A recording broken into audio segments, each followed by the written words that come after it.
একটি আন্তদেশীয় অপরাধ চক্র, যারা আন্তর্জাতিক এই সংঘবদ্ধ মানব পাচারকারী চক্র, তারা ভুয়া রিক্রুটিং এজেন্সির মাধ্যমে, কেননা তাদের রিক্রুটিং লাইসেন্স নেই, তথাপি তারা ফেসবুকের মাধ্যমে অত্যন্ত আকর্ষণীয় বিজ্ঞাপন দিয়ে থাকে যে রাশিয়াতে তারা লোক পাঠাবে।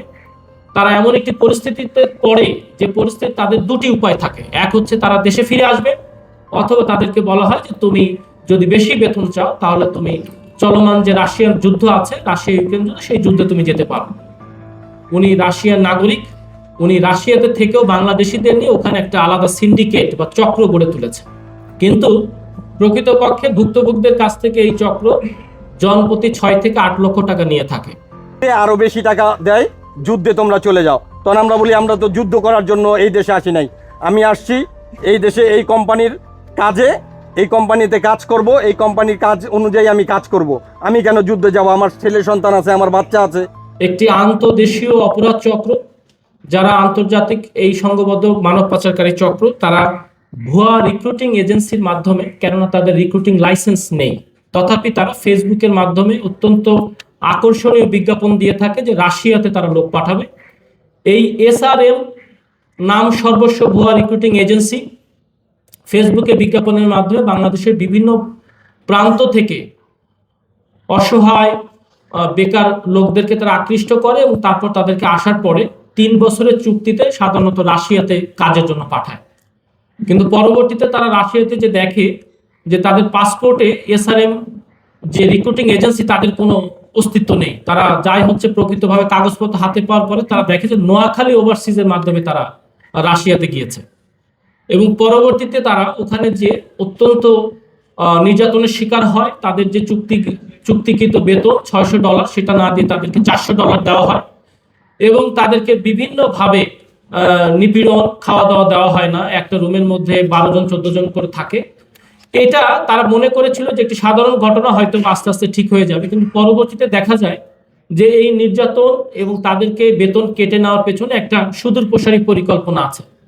সেই পরিকল্পনাটি হচ্ছে তাদেরকে এমন একটি পরিস্থিতি তৈরি করা, একটি রাশিয়ার মতো ভিন্ন একটি দেশে, যে দেশে ভাষাগত সীমাবদ্ধতা আছে, সেই দেশে তারা এমন একটি পরিস্থিতিতে পড়ে যে পরিস্থিতি তাদের দুটি উপায় থাকে। এক হচ্ছে তারা দেশে ফিরে আসবে, অথবা তাদেরকে বলা হয় যে তুমি যদি বেশি বেতন চাও তাহলে তুমি চলমান যে রাশিয়ার যুদ্ধ আছে, রাশিয়া ইউক্রেন যুদ্ধ, সেই যুদ্ধে তুমি যেতে পারো।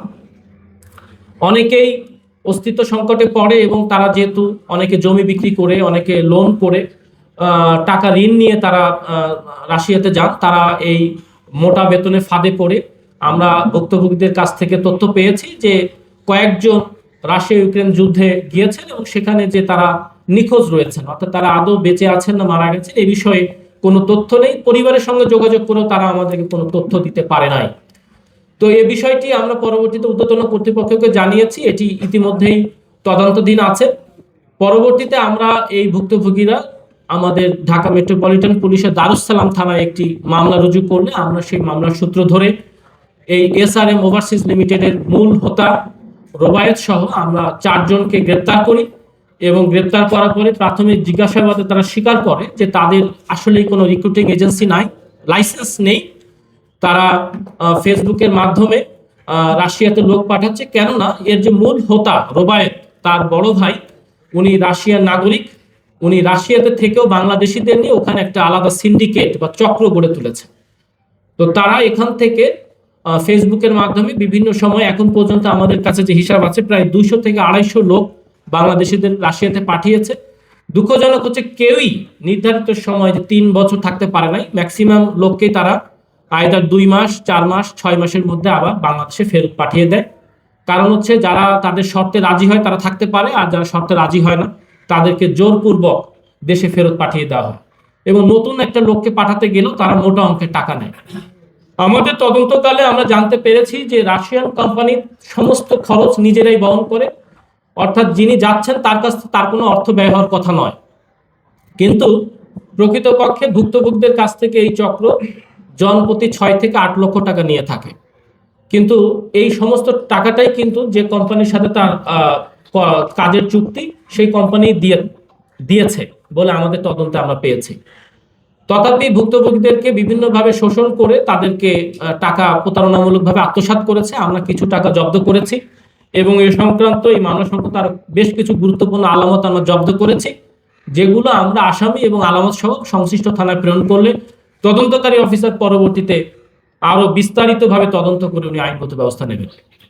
আরো বেশি টাকা দেয়, যুদ্ধে তোমরা চলে যাও। তখন আমরা বলি আমরা তো যুদ্ধ করার জন্য এই দেশে আসি নাই, আমি আসছি এই দেশে এই কোম্পানির কাজে, এই কোম্পানিতে কাজ করব, এই কোম্পানির কাজ অনুযায়ী আমি কাজ করব।